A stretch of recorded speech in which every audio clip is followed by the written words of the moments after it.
Love and light is beautiful, but the shadow is real. Today, I'm joined by one of my best friends and a cornerstone of the brother community, Riley Smith. We need to explore all of those parts of us. I had a lot of time up here. And now that I'm down here, I'm starting to float higher and higher all the time. Riley is a certified men's coach, apprentice holotropic breathwork facilitator, and lead facilitator of our brother men's retreats. And feeling like, yeah, I've checked a lot of boxes and there's still a part of me that's not feeling satisfied. It's because there's something deeper being asked of you. An opportunity to actually love yourself from a more radical place. This is more about a beard and muscles. That's not what being a man is. With a deep commitment to personal and collective transformation, Riley creates safe, powerful spaces for men to heal, grow, and step into their highest potential. It's shown me accountability. It's shown me trust. It's shown me me. It's shown me myself. I'm so stoked to have him here. Let's dive in. All right, brother. Yeah, brother. Been waiting for this one for a while. Time to go back to the roots, talk about where this came from, why we're here, why we're doing this work. And, you know, it's really challenging because when somebody asks, what is a men's retreat? What are you guys doing there? I'm almost always at a loss of words on what to say, how to describe it, what's going on, because there's a part of me that knows no matter how many words I give, I can't really capture the essence of what's happening there. It's not possible. It's not. Through words, they don't do anything justice. They fall flat. They do fall flat. And one thing that I shared at the end of this past weekend, you know, we're hot off of a retreat, great timing to bring all this energy in and talk about it. And one thing I shared with the men that I've been learning is, you know, there's all these great things I can share about these experiences, and I should, because I want more people to know about this. Mm-hmm. And the best thing that I can do is to show it, to show my transformation, live it, to live how I'm showing up as a more confident, grounded, rooted man with an open heart who's not basing his life on needing to please other people or needing to live in a certain vision, but making sure that I'm in alignment with my truth. Yeah. It's such a potent piece. It's finding that truth, though. When you're so in your mind and in the reactions of your body and what's this person going to think and what's the outside world going to view this as, you don't know what that truth is and what you want to put out into the world, what you need to speak, what you need to say, how you feel. You cannot tell people anything. It's the same as when you're trying to help someone. People don't need to be told. People need to understand and feel it for themselves. It's until you have your own realization, you can't move forward. Most people don't like to be told what to do. But when you feel it, and this is why so many people wait until their back is completely against a wall to make any type of change.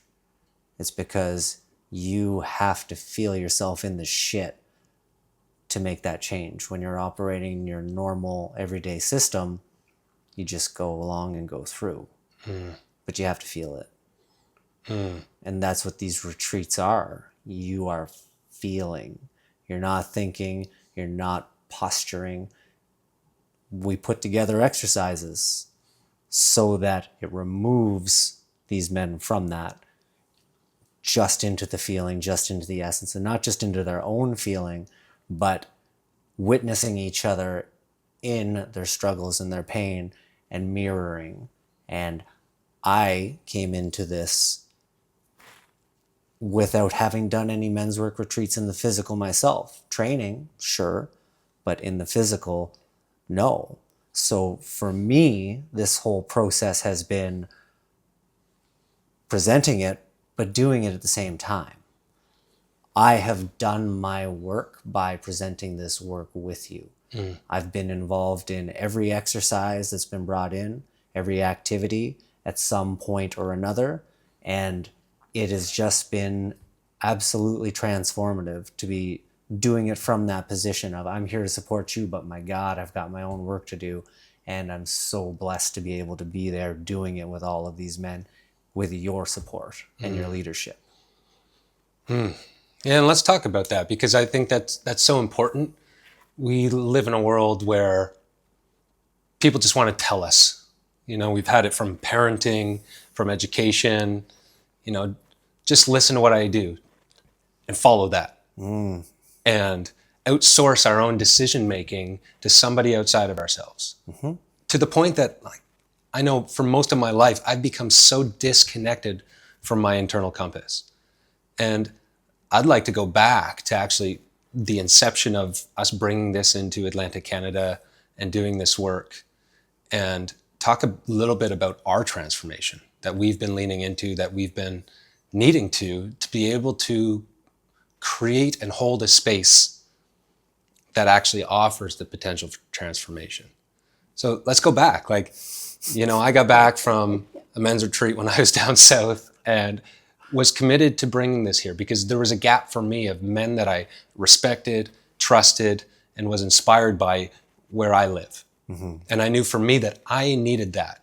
And honestly, until I experienced a men's retreat, I didn't even realize how much I did. Coming back with that commitment, that realization that we don't have this here, and I'm no longer going to wait for that to be built. What was that like to receive a reach out from me in that initial moment and say, hey man, I'm doing a men's retreat. Do you want to lead this with me? That was, for starters, it was nothing but a giant fuck yes when you reached out. You and I had met about a year and a half prior to that. We had 2 or 3 conversations before that, and I was like, I like this guy a lot. I like what he's up to. And then getting that call, having done an online men's training program, it was a yeah, I'll do that with you. Went entirely off of feeling, and you and I went down to Casey Cape in the cottage and had a sleepover brainstorm and created something and brought it to Rock Barra, brought it to a group of men. It was a leap of faith. It was trusting in a person that I saw and didn't know that well, but had a firm sense of trust with. And it's been unbelievable. It's far, far, far more than I ever would have expected. The first retreat was amazing, and I couldn't believe it happened, and I couldn't believe how well it went. And now we've done our 7th retreat, and I'm walking out of here stunned at how amazing it was and how well it went and the transformations we're seeing in these men. It's just continues to roll. It's hard to say, but after every retreat, we've said, it just keeps getting better. And I don't even know how I can keep saying that, honestly. No. And, it's really amazing because I guess that's part of it is leaning into that edge, leaning in and just taking the first step in my life. Kicking the ball. Somebody had to kick the ball. And we kicked the ball. And the game keeps going. It hasn't stopped. It's not going to stop. This work, in some way, shape, or form, can be used by every single man that I know. And I know that can be pushed out to Eastern Canada, to Canada. If you haven't spent time exploring these old stories, these narratives, spent time in a container with men who are open to sharing, open to being vulnerable, and able to have real conversation. Beyond that, able to support each other in those emotions, in those hard spots, to be able to reflect to each other. It's every single man can gain something from this. So let me ask you then, what is so powerful about men coming together to do their work? Because it's not something that is happening regularly, except for our boys' trips and the different things going on in life, meeting up at the bar, shooting the shit. But an intentional space to come in and do the work with a group of men who are committed to doing the same. What is so powerful about that from your perspective? It is the intention. You go on a boys' trip and go fishing or go hunting or golfing or whatever. That's the intention. Go around, have fun, have some beers.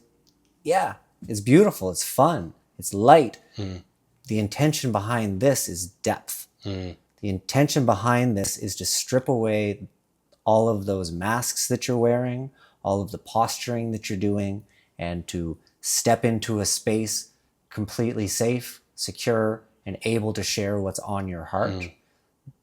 It is the vulnerability piece, and it's the creating the space to allow that, to make that feel comfortable for men, to dig into those dark cracks that you don't want to talk about, that you never talk about. And when you share that darkness, you see a whole bunch of other men who are sitting there nodding along with you, saying, yep, I know exactly what you are talking about. The commonality creates this camaraderie, creates this mirror effect of you are me, I am you, I am you, I am you. You gain this understanding that you're not alone, and not just like a, hey, you're not alone. No, you can feel that you're not alone. And when you feel that you're not alone, the amount of openness and love that comes through for everybody else in that room is profound. Yes. I feel that. And it's like every time I see it in that opening share from a group of strangers, men, deer in the headlights, what the fuck am I doing here? That's my favorite. All these, right? What am I doing here? Why did I land here? Who are all these men? Who's that guy in the fur coat? To all of a sudden, it's like instant depth. Yeah. Because a man's been invited to open up about something he's not sharing in his day-to-day life. And one thing I've been learning is the power of shame in a man's life to just suppress, whether we do that with whatever numbing agent, whatever addiction we have, drugs, social media, porn, all of our habits, all of our tendencies, and use that to cope with the pain of all of the times that I've been shut down, told I'm not enough from a young age, directly and indirectly. And all those experiences end up getting pushed down. But what I've come to realize is that these things are playing themselves out again and again and again in my day-to-day. And shame is such a big piece behind that until I can actually look at the parts that I've tucked away and not addressed, I'm going to keep repeating those. And I'm going to find them coming up in my life, and I'm going to blame, criticize, and judge people and things outside of me for why those patterns keep happening, for why my life is where it is, for why I stay stuck, for why I continue to lack clarity and direction and leadership, and my relationship sucks. I'm going to find external excuses for why that's happening. And just to have a space, an invitation to be able to step in and take radical ownership over where I am and what's happening, and have the conversations about why that's happening and why these patterns keep showing up in my life, and be invited to have the hard conversations. Wow, man, like that is such a potent place for alchemizing change in a life. There's a level of confrontation in this that men are not used to. Men are used to confrontation through ego, through posturing, through inflation, through all of these masculine traits that we carry. When you come in here, there is no room for bullshit. If you have bullshit and it doesn't sound right, and someone can tell that you're showing up in an unauthentic way, you're going to hear it, and it's going to be confronting. But it's presented with nothing but love. Yes, this feels sharp in the moment, and I don't like that. Okay, well, why don't you like that? Right. What's really happening here that you don't like that, right? Because nobody's believing your lies, because nobody's allowing you to judge and project on other people in this space and make somebody else's experience feel small. Because if you come into one of these spaces and you're going to judge and you're going to kind of naysay your way around and do the old schoolboy pick on people, you're going to find out real fucking quick that it's not appropriate here and it's not going to be accepted. You are welcome here. We want you here, but we're going to tell you very quickly that that is not appropriate, and you're going to lean into some of your work because that's what you're here to do. But that's what this safe container is. If you come into this container, you are held and you are safe. And if you're bringing in another energy, you're going to find out real quick. Totally.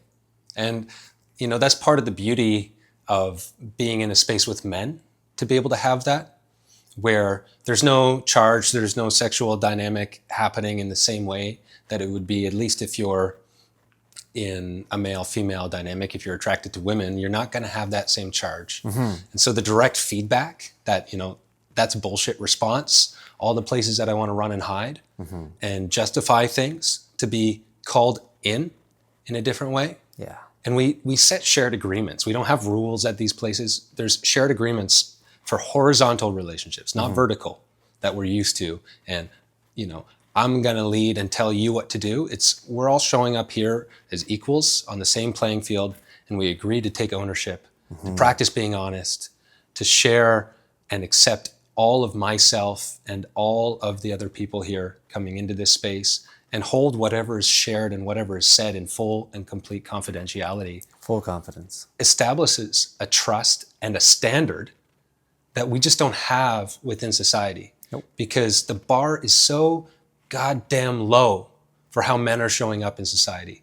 And so many of us accept the standard outside of us. Well, I'm just, you know, I'm providing, I'm getting the finances, I'm doing this. Why isn't my wife happy? Why isn't this thing going on? Why are all these people still displeased? It's like, that's bullshit. You know, your wife and your family need more from you than just the money that you bring. They need your heart. They need your leadership. They need so much more.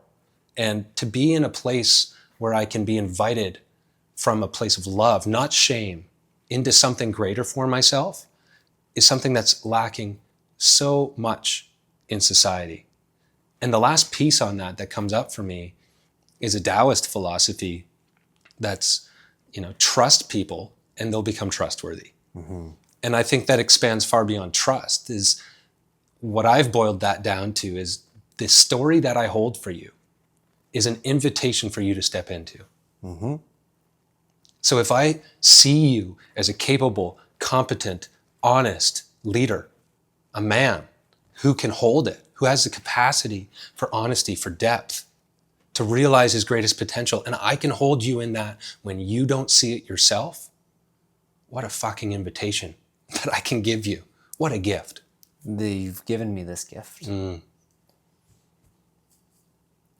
You've given that to me.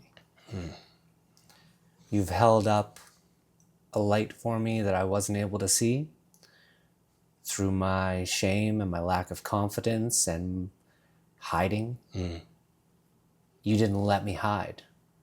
You held that up for me, and it has been consistent and true the entire way through this. And without that support and love, I would still be ducking into the corners and hiding from myself.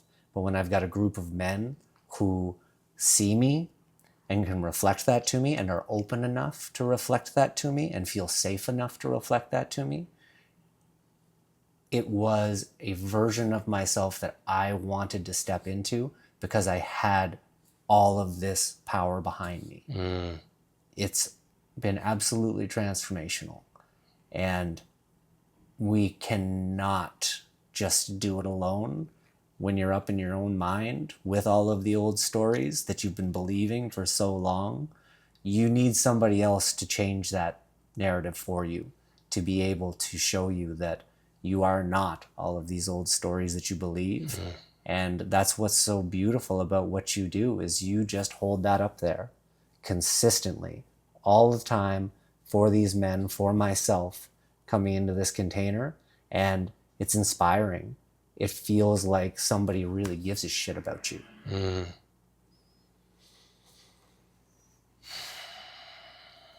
And that is such an incredible gift to be able to receive, because as a child, all the times I was told no, all the times I was told I was too much or to stuff it down, or the people couldn't handle my emotions or my expression, I learned to just bottle it up and put on a mask. Yeah.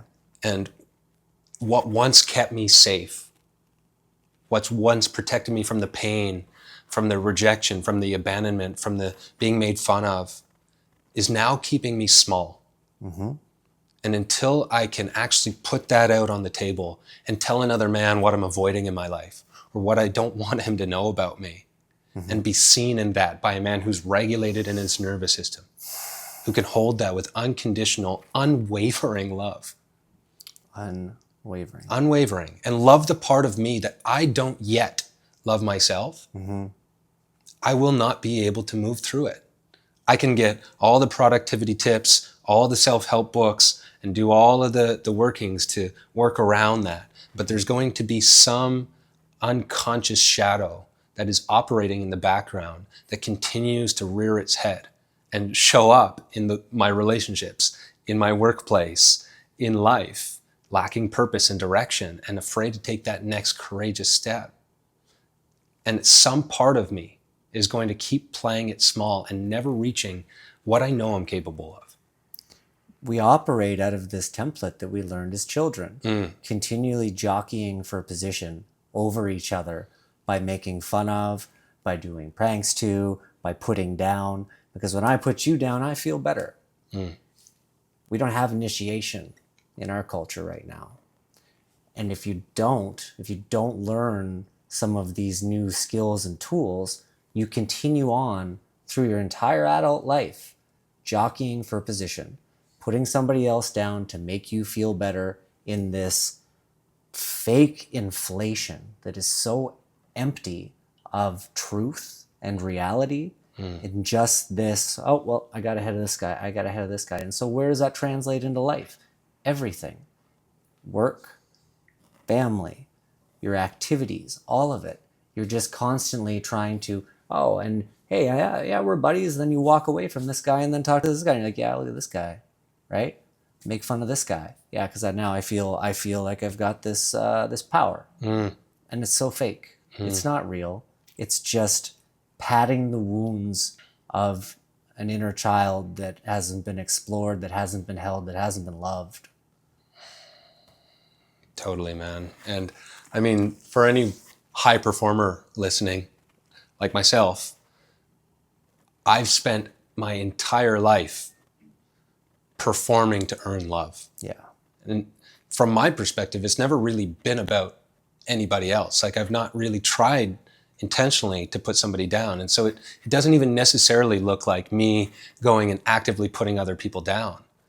But it's me staying stuck on this treadmill of needing to always prove myself, to always prove my worth. Is this good enough, Mom? Is this good enough, Dad? Can I earn your love yet?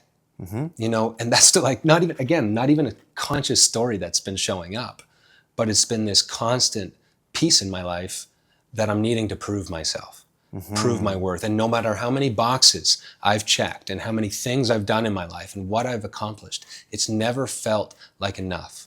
I've never been able to actually soak it in and feel it fully to the depth, because I get that thing, it comes real quick, and then the emptiness comes back.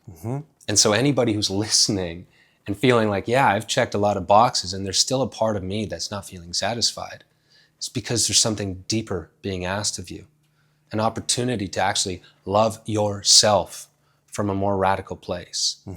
And, you know, me of a few years ago, I would have felt ridiculous recognizing that there's a little wounded boy in me who continues to grab the wheel and tell me that I'm not enough. Yeah. And for me to be that man that says to my little boy, it's all right, buddy, I see you. I've got you. I've got us. I love you. You're so worthy just as you are. And you can keep striving, you can keep doing better, and you can keep making a positive difference in the world. But nothing you do is needed to prove how worthy you are of love.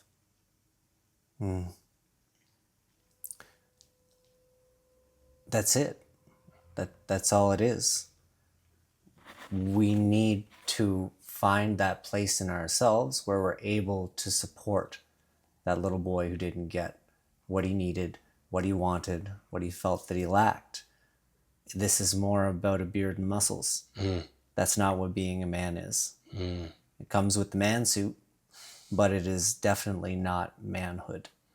And when we can tap in internally and start to love and support that inner child, that love is then poured out to every one of your interactions.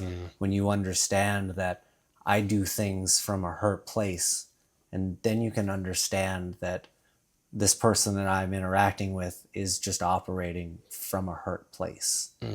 And we can look back at our parents and we can say, okay, my mother was 23 years old, coming from a hurt place. And all of these things that I felt that I lacked, that weren't good enough, that I didn't get, I see you, Mom. I see the me in you. I know that you had an experience yourself. And did it cause some pain in me? Yes. But that's mine now. And I'm going to navigate that. But it didn't even come from you. It came from my grandmother and my great-grandmother and my grandfather and my great-grandfather. All of these patterns that are passed down through the lineage, these family traumas and family patterns that now we, as aware men, have a chance to undo so that it breaks that line, and the lineage that comes after us doesn't have to feel it, doesn't have to work with it. I come into my relationships from a much more centered, understanding myself place. And that's an example for everybody that you care for. Yeah, man. And it's layers. It's peeling it back. It's peeling back bit by bit, bringing awareness, coming back, choosing a different response in each moment. That's really the freedom that I crave. That is freedom. That is my ability to choose a different response in each moment because I'm regulated in my nervous system, because I'm aware of my conditioning, and I'm able to find a space between whatever's coming up and choosing a different response. As a man, I desire freedom, and that is the freedom that I'm truly desiring. Emotional freedom, freedom from those tethers. That is freedom. When you can feel something come in that's dysregulating and have the space to breathe into it for a second and respond differently. That is freedom. That is self-empowerment. Totally. It's not through anything physical. It's not through tangibles. It's not through anything that's out in the real world. All of it's happening internally. And when you shift that internal environment, this outside world looks a hell of a lot different. Right. And nothing needs to change outside. Nothing.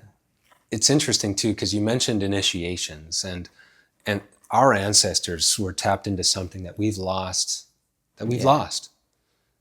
They would always have a process for the young boys to become men that was brought in by the elders and the olders within the community to take this boy away from the family and do some symbolic, intense ritual that was symbolic of its pseudo-death. To be able to say, this is a passing, this is a changing of time where you're stepping out of being cared for and provided for by your family to stepping into maturity, an opportunity to do that. And as you said, we've lost that in society. And so I think when we look around, and even the word toxic masculinity is not a term I like. I strongly dislike it, because what I think we mean when we are trying to say that is where we're looking for a mature man and we're finding an adolescent boy. That's really what's happening. And it's a sadness. It's almost a grief that when I look around, as you know, I would imagine as a woman who likely doesn't feel psychologically safe around men, that they have a craving, a desiring for a man who can lead from a depth, from a place of rootedness. And rather than domination, he provides an invitation with his presence. I feel the pain of that. I feel the loss of that. And what's challenging is we have so many things pointing for men who not to be, how not to show up. But there's so little out there for what it means to be a solid man, a rooted man. We lack the role models. We lack the initiations. We lack the mentorship. And I see a lot of men who are lost, frustrated, and disconnecting because all they are is being told that they're shit, that they're not enough, that being a man is essentially something negative. And like what I wonder and what I desire is like, where's the celebration for men? Because we are such powerful creatures. And if we could tap into that ability to be able to serve and provide from that place where we can create trust and respect and a depth, like, wow, what would be possible? I don't like the term toxic masculinity, but from a different vantage point from the feminine, I can understand where it came from. Me too. And I can see how, even in some of my own actions as a young man, I have put that out there. I think it needs to be understood more as a undeveloped masculinity than a toxic, because women gotta understand we're hurting too. And we come across as boisterous and big and masculine and loud, and I understand. I fully understand where that came from, but in my heart, I hope some of these women do understand that it's not coming from a place of malice. It's not coming from a place of wanting to hurt others. It's coming from a place of being hurt, not understanding that hurt, not processing that hurt, and not having the support to navigate through that. Absolutely. And I think that's where there's a piece of us needing to come together and understand that we're all wounded, that we're all healing. And one of the things that I say at, a lot of the retreats, it's like part of leaning into men's work actually requires a fundamental understanding and acknowledgement that I am a man who is hurt and has been hurt throughout my life, time and time again. And that's continuing to happen. And I'm a man who is currently hurting others and who has hurt others. And there has to be this radical acknowledgement that I am suffering and I am causing suffering. Because it's from that tender place that creates a compost, an opportunity for change. But without the ownership, without the acknowledgement of that pain that has been inflicted on me and I am inflicting on others, there's not an opportunity for change to even take place. No, it's these traumas of omission and commission. It either happened to you or something that you didn't receive. And that's real in our realities. And those end up trickling out into our lives and being replayed and replayed and replayed and replayed and replayed. And if you never dive into them or explore them, that's going to be your life path until you have the courage to, first of all, be vulnerable and honest with yourself that this is happening and that you are in control of it. Your past does not define you, but if you don't make the changes yourself, it will. It will continue to. Yeah. And that's any woman who's saying, well, I think part of these movements have gone so far where it's like, well, fuck men, I don't need men. And I call bullshit on that because we need each other. We need each other and we all bring our own unique gifts. And there are few things as powerful as a man when he's standing in a rooted understanding of who he is and why he's here. And if we create the opportunities for men to feel and allow themselves to feel all of them, all the repressed parts, all the stuff that's been put down, and he can allow that to come up in a place where he's not going to be shamed, where he can be around other people who can see him and hold him through all of him and that him to know that there's a place for all of him here. Even those parts that he doesn't yet love himself. As that starts to happen, I know as a man, I've caused so much pain in my life. I've caused so much fucking pain. And I still continue to. And that hurts, man. Like, I'm grieving the pain that I've caused others. Yeah. Because I didn't know better. Because I didn't know better. Yeah. I didn't know myself, and all those little wounds that I've carried along with me that I've then projected out and pushed onto other people. Like, I need to grieve that. I need to feel that.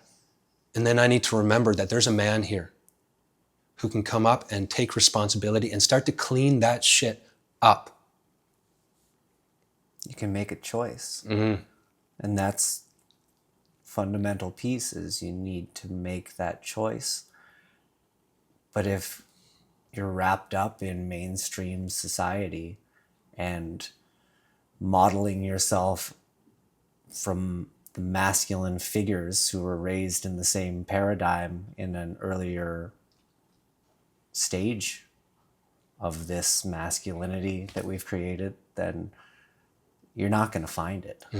Those beautiful men, those figures are out there, but they don't get presented to us. We're looking for the Rambos.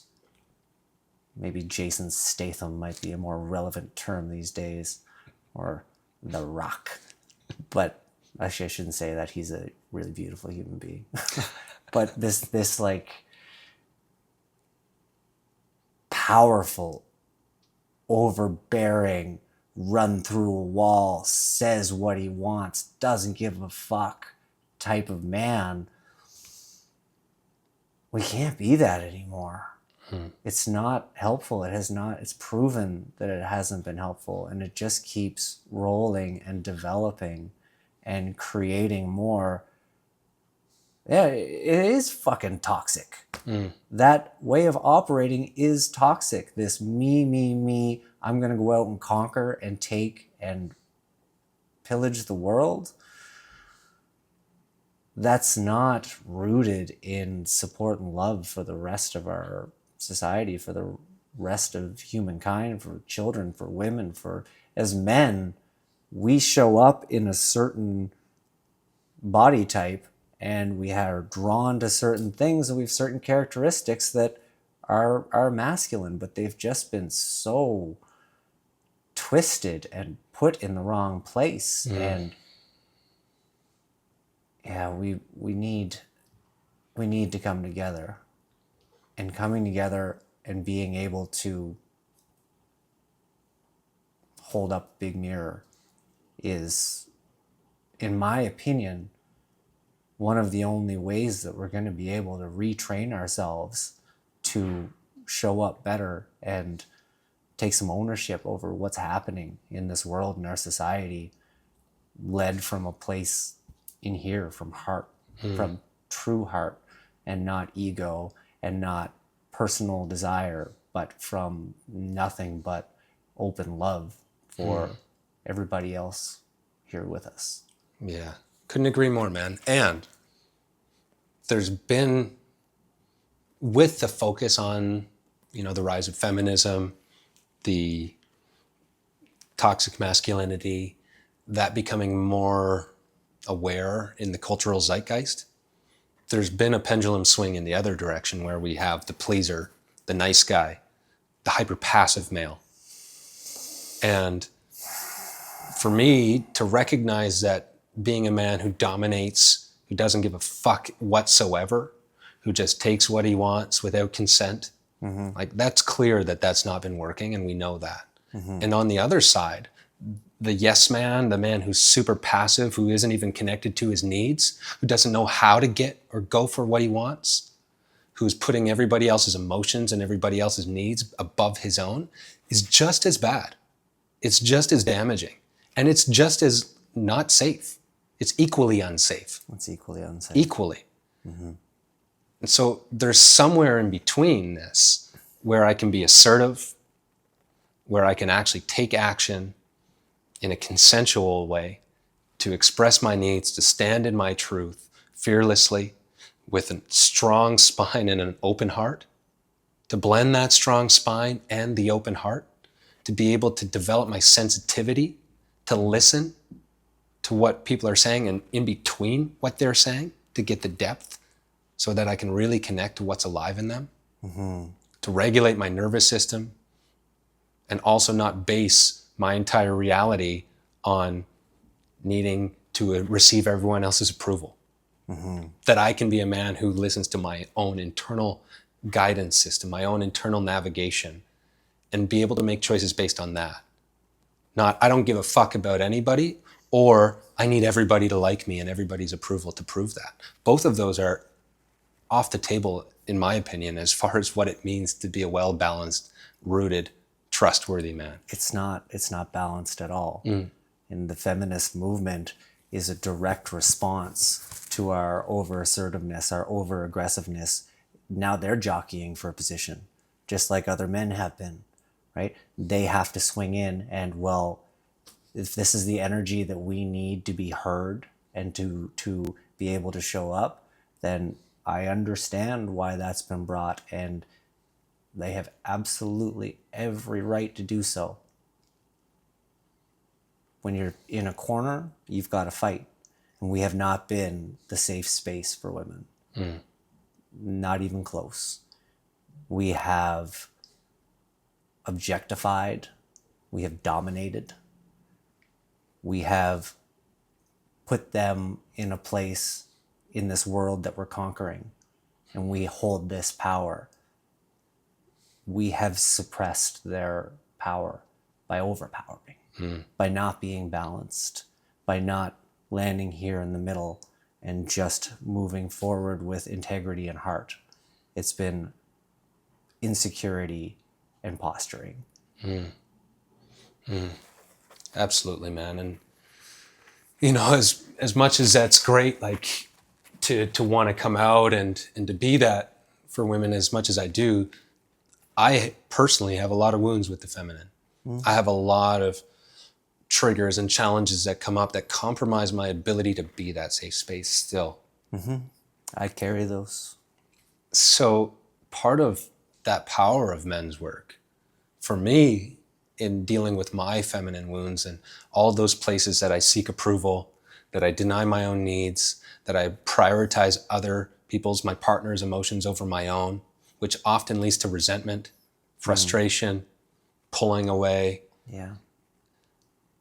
I need a place to practice regulating my nervous system, speaking my truth, standing my ground in the face of intensity, adversity, to have the hard conversations in a place that's an intentional practice. Because if I'm not doing that, I might have the entire roadmap played out on how to do nonviolent communication or imago dialogue therapy or all the tools for how to communicate. But if I'm not practicing how to regulate my nervous system with my feet in the fire, where somebody is having an intense conversation with me, where all of these things are going on and I'm in an elevated state, I will default to that familiar hell within my nervous system every time. And despite my best intentions of wanting to create safety in my relationships, I'll fucking blow it up. And I will react rather than choose to find that space between the stimulation and the response. It's like the heart is the tool belt. You can have all these tools, but if you can't carry them, you're not going to be able to use them. Without this fundamental piece, all of these other theories and concepts are nothing. If you're not in tune, if you're not leading with your heart, with that understanding of what it is to be a good person and how to regulate yourself, they're just words and they're just little quips and they'll be fleeting. Getting into the heart, and this is what we're doing. This is what we're doing in these weekends, is connecting back into that heart space. And I just watched 16 men blow open their heart spaces.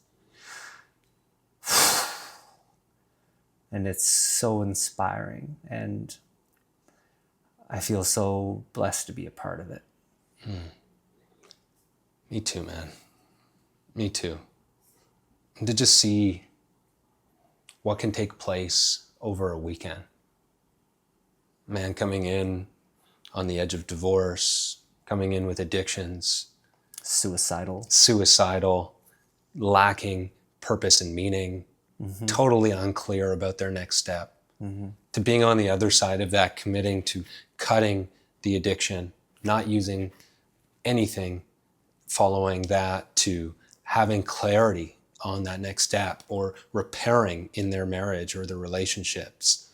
Like the amount of change and transformation that I've witnessed in men in such a short period of time, I can't put words to, but I feel it. You know, I feel the tears in the back of my eyes as I speak it right now. Yeah.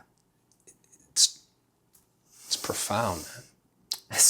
It's profound. I witness it, I watch it, but I feel it because I'm doing it myself. Yeah. And the way that my relationships are changing and the way that I'm interacting with the world and the way that I'm able to show up is a complete 180 from where I was a couple of years ago. And without this work, without this understanding, without that place to practice, without those other eyes, those other mirrors, that other support, I wouldn't have moved forward.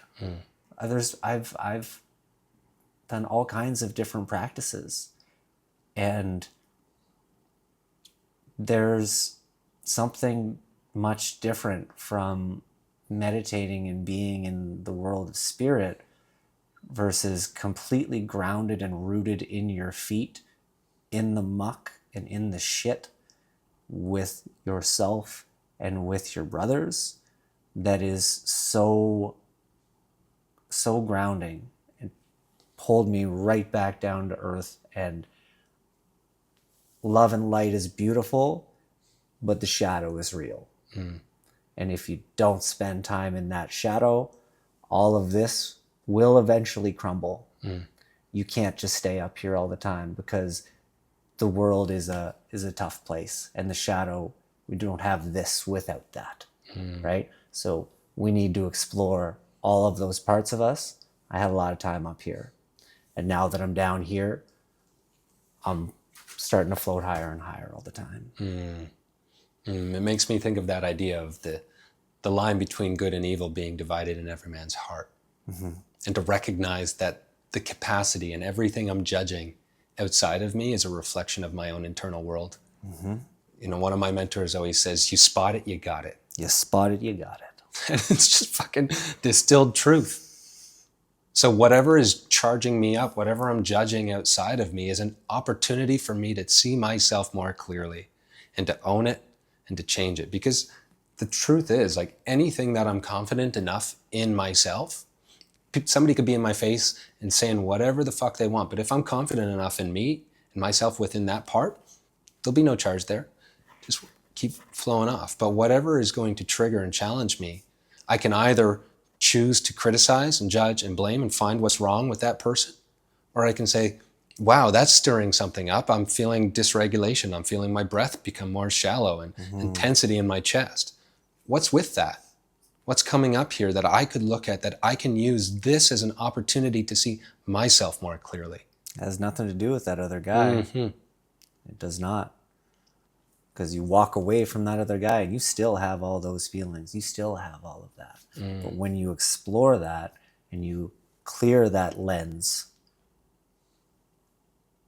you see the world differently. You see yourself differently first. You see yourself through realness and truth first. And then the whole world starts to look different.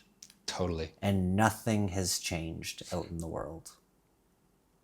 We do a really powerful practice at the retreats that really solidifies that understanding. The charge clearings. Just got chills. Around radical ownership. Radical ownership. Radical ownership. And the premise of that experience or that activity is really understanding that everything, we're always judging. Always judging. when it's in its healthy side, it's discernment, knowing healthy discernment. Often we're always judging other people. They're this, they're too much of that, or not enough of this, or whatever these things are. And we create a space within the safety of that container for men to step in to own their judgments, own their projections, and actually get back to the root of where those things are coming from. And those experiences, those charge clearings, never cease to be so fucking powerful. Profound. That's one of the most powerful activities we do. It really is. And it's always one of the last. And I always think, all right, we're into Sunday morning, things are going to be easy. Wrong. There's a big one coming down the pipe. And to watch these men step in and own their shit in front of the man that they're projecting that on is unbelievable. How quickly those things snap into place. And it's one of the biggest teachings of the weekend. To take them and be like, okay, so if this is mine, what else is mine? All of it. Every bit of it. You may have had things done to you. You may have been hurt. There are situations that have caused this. But the people that were involved in those situations are no longer thinking about this. It has nothing to do with them anymore. But you're still carrying it around. If you're carrying it around, that's yours. That's ownership. You have to own it, even if you don't like it. If you're feeling it, you're carrying it, it belongs to you. And you choose how long you carry it around for. Yeah, to be able to just step into that circle, to have the courage to step in and tell another man where you've been judging him. It's terrifying. For that other man to provide the gift, to be able to hold space for that, to do it. Yeah. And then to get back to the point of like, well, this is where it was actually showing up. Like, I experienced this pain of disconnection when I was just a young boy, and that's really this root wound that keeps coming up, that I'm having this lens filter all of my perception, all of my relationships is filtered by that wound that I had when I was 3 years old. And to get clarity on that, to name it, to be tender and hold space for the part of you that experienced that. And then also to take radical ownership of, okay, how do I show up in the ways that I judge this man? If I judge this man to be inconsiderate, what are all the ways that I'm showing up inconsiderate in my life now? And that opportunity to start cleaning my shit up, it becomes an invitation that this man, as I'm clearing those judgments and moving that aside to see this is all really about me. And here's all the places that I'm actually showing up in the way that I'm judging him. And here's what I want to do about it. Wow. And that makes way for compassion. Once you have leaned into your own aspects, projections, patterns, once you understand that, you no longer see those in the same way. You still recognize them because they were yours, but you no longer judge them. It comes through in compassion as I feel for you, and I hope that one day you're going to be able to step in and move through this as well, but I'm not going to judge you for it because I own that and I understand that and I've felt that. And the world becomes a much more loving place. How have you changed? Oh, oh man.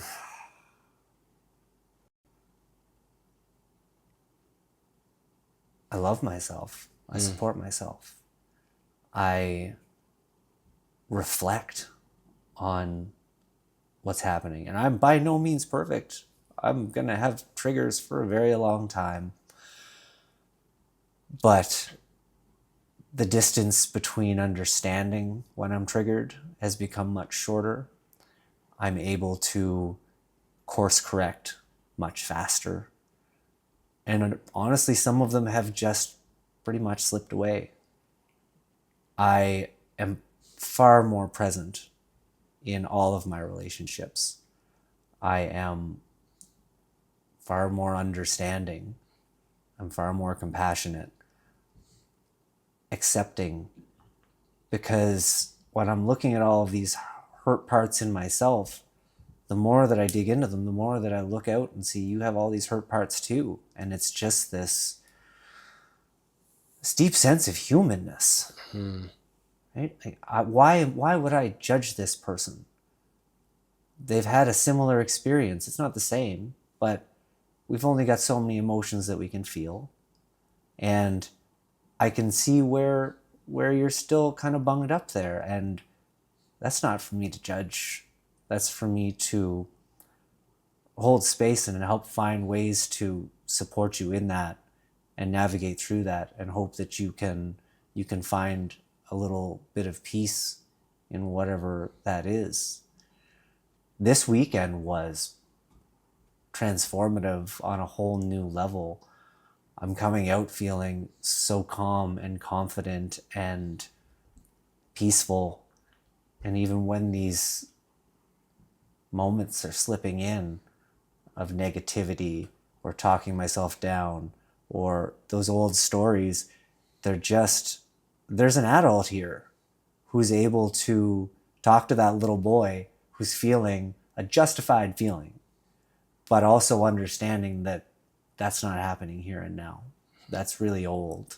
And I love you and I feel for you and I'm going to hold you in that. But right now you got to let me take the wheel, and I'm going to navigate the situation a little bit differently. And I just need you to trust me. And the more trust I build with those little parts of me, the easier it gets. The more calm I feel, the more integral I feel, the more energy I have. When this starts to clear up, I didn't understand how much thought was draining my battery. And all of these stories that I'm creating and thinking about and relating back to past experiences that are running, it's almost like I would premeditate what the next experience that was coming was based on that. And if I was to see a shred of a tone that was related to that, or a word that was related to that, or a gesture, then all of a sudden it was proof that, okay, here it is again. And now my entire body is operating in that field of play. Now it's not happening. I can anchor in, make that decision, and choose to show up differently. And go on my own time and spend time with that and see what other little fragments are still laying in there that need to have a discussion between me and my younger self. Building a relationship with those parts to let them know that I am standing here as an adult and I can navigate all this differently now. And I've got you.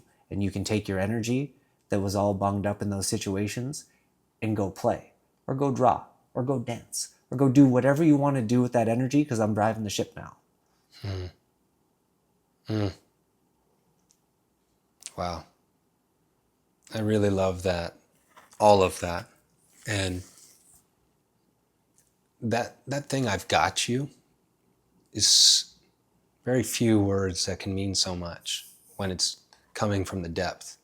Whether it starts here, it starts with myself, with my little boy, with that part of me that's scared, trying to protect me, that again once kept me safe and is now keeping me small. I've got you, buddy. I know you're scared.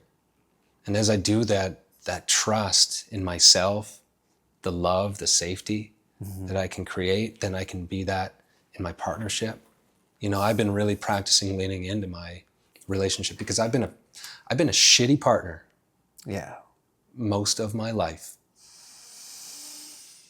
I've hurt a lot of women.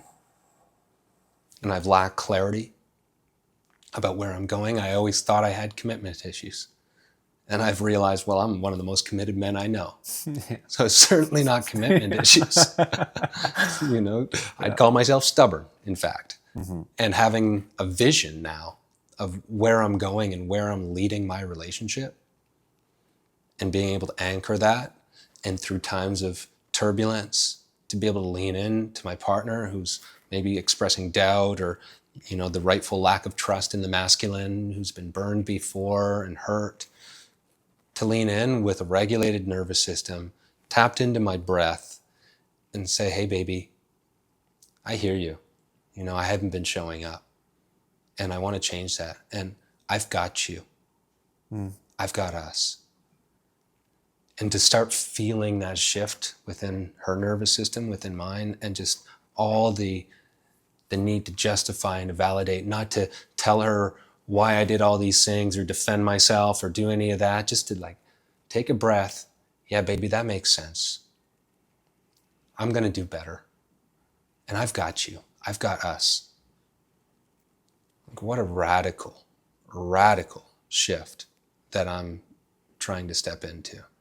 I really, really resonate with your share. And it's a belief in that.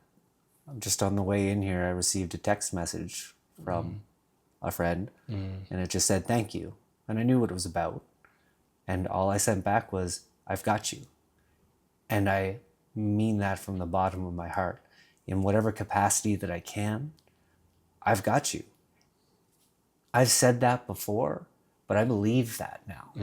And I know that now because my mind is clear.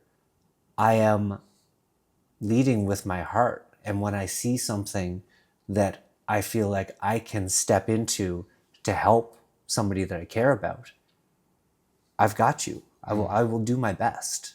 And it's not just words. It's not just jargon. I will do what I can here to help you. And I know that I can show up in that now because I'm not caught up in all my own shit. I'm not out chasing these wrong stimulations, these limiting life circumstances. I can show up. Yeah, one of my mentors says we're wounded in relationship and we heal in relationship. And to be with somebody when they're reliving that past experience in a modern day context, in a current context, that same fight, flight, or freeze, that same nervous system response is coming up and is activated. To be with somebody who is regulated in their own nervous system and verbalizes, I've got you, that is so much of the healing that's needed. And it creates this ground for that person to, all the guards, all the things that I've put up. What's challenging is, one of the pieces around that is what I realized through men's work is I've considered myself to be a relatively emotionally intelligent man who was tapped in, who could feel. I've always connected more with women and could share more emotions. And still, I realized that I gave sprinkles of vulnerability my entire life. I shared details about my experience and rarely ever the depth of what is going on in me. To take a 20-minute story and turn it into a 30-second share about I'm feeling real fucked up right now. I'm shitting all over myself, and here's all the things that are coming up. Here's what I'm telling myself. Here's how it's impacting me. Here's what's going on. And I'm not even sure what to do about it. I'd never been that honest before. I'd never shared that depth. And all along, I've been desiring to be seen and understood and have real intimacy with people. And I've never given myself the chance. How could you show up in realness and intimacy if you don't have it within yourself? This is what I've been playing with. It's been on this surface level. If you don't have that depth in yourself, how can you expect to have depth and connection with someone else? If you can't even show up truly for yourself, you can't show up for somebody else. It's just these different versions and characters that you've created, and it's not real. I love that. And it makes me think of this idea of a second order change. I've spent most of my life also wanting other people to change, wanting my circumstances to change. Yeah. Do it for me. Come on, Do like it for me. this is what I want. Why can't you show up more like this? Yeah. And now it's like, okay, if I wanted a different reaction from my partner in a certain situation, instead of thinking like, oh, I wish she would have just told me how much she respects me or loves me, or because all I'm hearing is her, her lack of trust as I'm reading between the lines, or this is going on. Instead of getting caught up in that story and that little melodrama, I'm asking, how can I give her what I wanted? How can I give her what I needed? Yeah. How can I show up in that way that really offers that as an invitation for her? It's like she's wondering about if I've taken care of what's going on for supper. And I'm thinking, well, how the fuck don't you trust me? Like, come on. Like, of course I'm going to get this shit ready for supper. She's just checking in. That's not even mine. She's probably done that her whole life. She might just be hungry. She might be hungry. All of these things going on that I want to take personally. And instead of saying, some little short reaction, be like, yeah, baby, like supper's going to be ready. And I'm so looking forward to spending it with you. And I love that you're caring about it and considering us spending time together for supper. That's really important to me. And thanks for checking in on that. Just that little reframe. It's like, how can I be that? How can I be that and embody that? And again, create an invitation for others to step into. That's masculine leadership. How do I be that invitation for others to step into? Yes. What a enlivening, humbling, beautiful feeling to be able to be a safe space for someone else. To me, that is the most significant part of this work for me, is that I have done enough work on myself that I can allow somebody else to come into my space, especially a female, and just be able to be completely vulnerable. And I'm not sitting here doing anything other than listening and caring about you in that moment. There's no ulterior motive. There's no, what am I going to get out of this? There's no, I wonder if something's going to happen. It's just pure, I'm here for you. And sitting with a calm nervous system, then they can have a calm nervous system. And just in that, there is a huge amount of healing, being able to sit together with calm nervous systems. I really think that's where we're trying to get. When I'm calm, it allows others to be calm, and all we want to do is feel calm. All we want to do is feel peace from all of this craziness in the head and all of this stirring in the body. We just want to be able to sit and feel peaceful. And to be able to offer that up as a man to somebody else, it's an honor. Truly. What has Brotherhood done for you? Having men in your corner. Oh, again, I found myself in a hard spot, which not 6 weeks ago, 2 months ago. And I put out a call and said, I need to breathe. I need to do my own breath work. And will you come and participate and hold space with me? And I put it out to 5 guys. And within 2 hours, I had 5 people ready to show up and go and spend a weekend and do that with me. I've never felt that kind of support. Never. Not from a group of men, not from a group of women, never. I've never had the ability to ask for that. And it's this work that has helped me open up to the point to be able to say, I'm in need right now, and will you support me? And to have that call answered so quickly, and to show up in the fashion that everyone did, bringing their own gifts, bringing food, bringing their laughter, bringing their joy, bringing their support. It was so deeply healing for me, just to be able to utter the words that I know that I have support, but to see the fashion that it showed up in, it was tremendous. Because I spend a lot of time holding space for others and not having space held for me. And it blew me out of the water. It's shown me accountability. It's shown me trust. It's shown me me. It's shown me myself. And not only in those dark spots, but in that incredibly beautiful vision that you all hold for me, that you all see me in, that I can't see myself in every single day. But the more time that I spend in these spaces with my brothers, the more that it's reflected back, the more that I'm able to own that. Because this is not bullshit that all of you are seeing this in me. So why am I still holding on to these old stories and these limiting beliefs when everyone around me is telling me it's bullshit? Who am I to tell them they're all liars? I can't hold back anymore. It's all being seen. I'm being seen. I'm on stage. You see me. And in seeing myself through your eyes, I'm able to become that.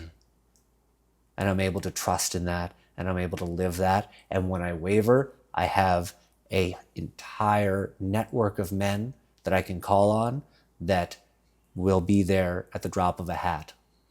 At least one of them. Depending who's on that time. And many would show up. And many would, and many do. And God love them. Yeah.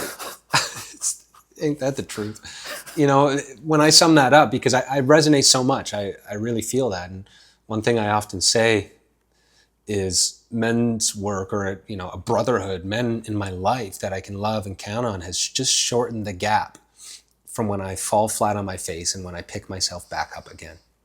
To just remind me of who I am and why I'm here. Because I'm flawed and I'm fallible and I fuck up. And my tendency would be to just lash myself and poke on all my not enoughness wounds and all the reasons why I deserve to just stay down in that mud. And that's who I am. And all of a sudden, I've got this reflection that I can't look away from. No. And reminding me of who I am and why I'm here. And giving me back that courage and confidence that I need to step up and lead in the way that I know I am capable of. It's meant the world. It really has. It's catapulted my growth, and it has all of these bits and pieces that I've been working on and practices that I've been trying and the work that I've done, which has all been fruitful in its own ways. It's like it's able to all be pulled down into me with all of this love and support. And I can really own it and show up in confidence. And oh my God, it's just been tremendous. Totally.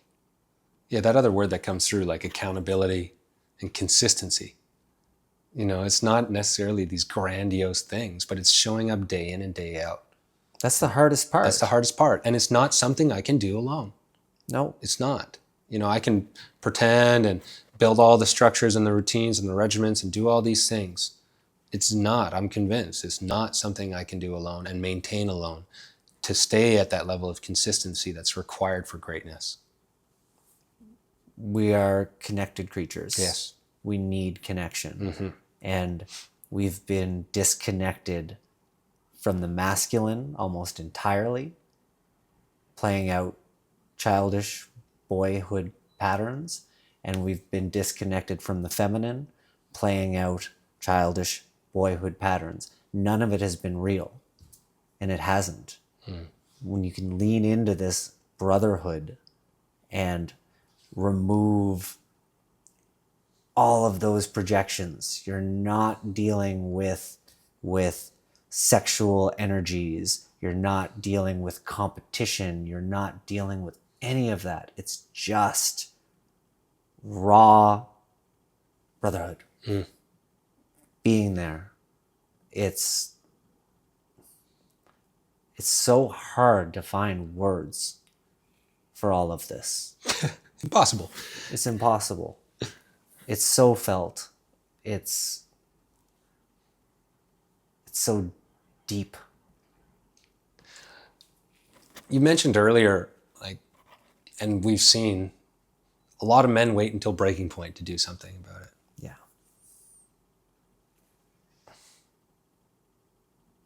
What do you have to say to men, whether they're at breaking point or not? Like, what do you have to say to them?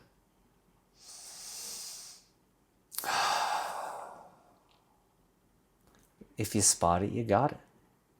It's really simple. If you can recognize that out in the world, then you have it. If you believe that there's some turmoil in your relationship, then you're probably right. It doesn't have to reach the level of maximum intensity before you act on it.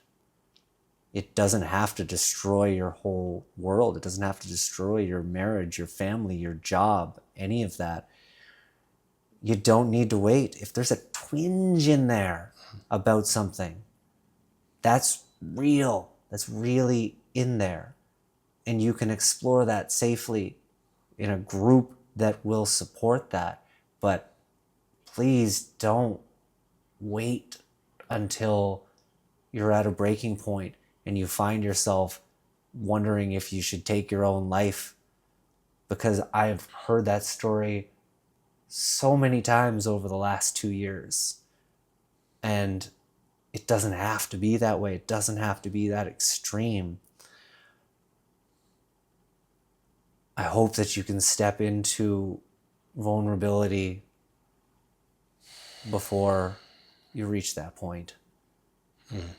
As I know that every man can benefit from this work in some way, shape, or form. You might just come and laugh your ass off the whole time. But maybe that's exactly what you needed. Don't wait. What about if your life's going great? Because I know there's going to be a lot of guys, high performers, who are like, you know what? Things are good. Things are good in my life. Like, I'm all right. I guess I'd ask, what is great? Is that financially? Is that socially? Is that your relationship? I mean, greatness today seems to be monetized. It seems to be some sort of tangible. And if you still find yourself judging, trying to put yourself above others, if you're competing in the workplace or competing in your relationship,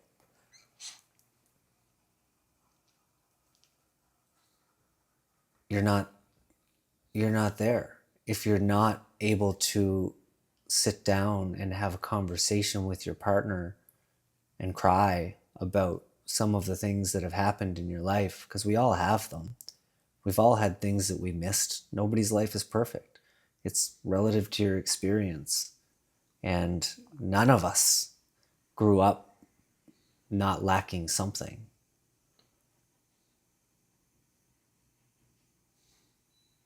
If you're not peaceful, if you're not able to just sit with yourself and feel comfortable, if you have to be reaching outside for something, if you have to be beating something, if you have to be acquiring something, then you haven't touched your depth yet. And even then, even as I touch my depth, my life's going great. My life's going fan-fucking-tastic. And I don't plan to stop. There's no point in my journey where I'm going to be like, all right, that was good. Now I don't need brotherhood anymore. For me, as long as I'm a human, I will rely on other people to achieve my greatness. And greatness is not a static destination. No. This whole journey of life is a process from my perspective. And it's not something I want to do alone. And in fact, the more I achieve and the more I accomplish, it can actually feel more and more isolating. Because there's less and less people at those higher elevations. Yeah.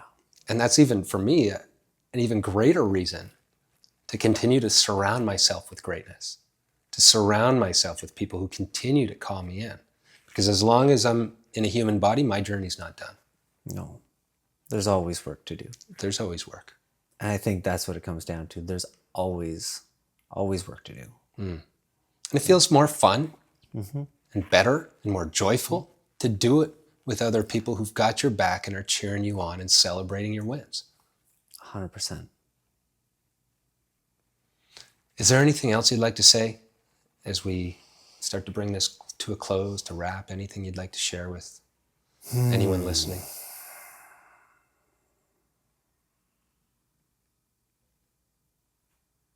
You're not broken. You've just haven't explored yet. And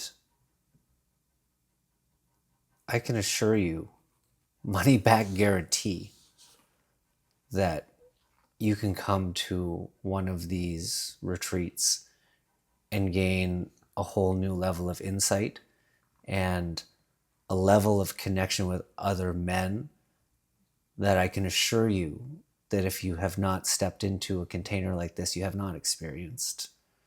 And this is the work that men need to lean into and explore in order to make the change that we're hoping for in the world. Because at the end of the day, it's not about the individual, it's about us as a collective, healing those old wounds, those old programs that we continue to run through. It's not actually about you. So come and help out. Amen, brother. It's been an absolute honor to be able to grow, to serve.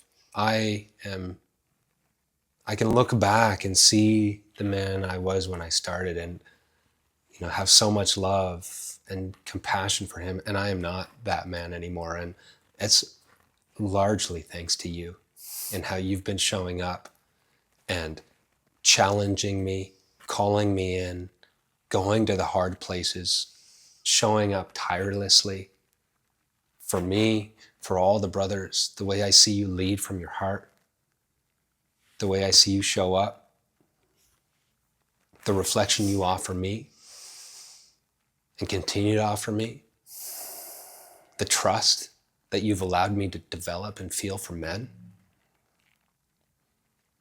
Somebody said it on this past weekend, plutonic life partner, and you are that, brother. You are a plutonic life partner. We are that. We are that. We are that. I've never been able to be so open and honest with a man.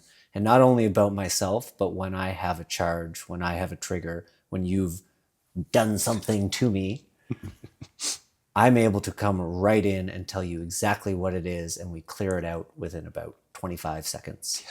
And it's understood and it's owned. And in that, I get to see myself through your eyes with that love and compassion and support, and move on with a much stronger rooted sense of self and ability to share that communication with other relationships in my life. I get to practice that with you in the safest of spaces, and it's just been a rocket ship of growth in my life that I didn't even know that I could experience. I didn't even know was possible.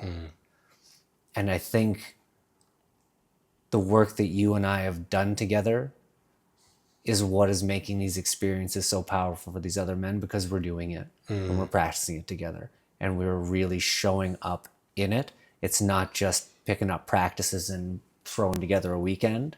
You and I have been living every bit of this experience and challenging each other. And I just love you so much. I love you too, brother. And we're just getting started. Just getting started. It's my prayer that every man can experience the depth of connection, of safety, and trust that we are carving out in this relationship. It's such a gift. It's such a gift. Thank you. Thank you.